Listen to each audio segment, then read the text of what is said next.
दिलावा टूट जाई, तोहरा राजा जी के दिलावा टूट जाई, तोहरा पिया जी के दिलावा टूट जाई, तोहरा राजा जी के दिलावा टूट जाई। हमारा बाबू नहीं है, बाबू नहीं है, बाबू नहीं है,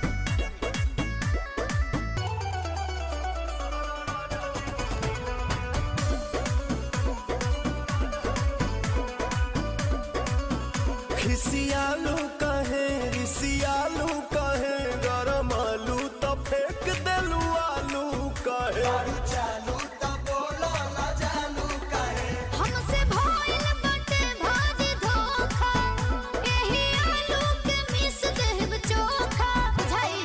देबू नहीं खाए तका बोला हम कमाए, चितर कूट जाए, अरे दिल टूट खाए, है? दिल टूट खाए। अच्छा तोहरा राजा जी के दिलावा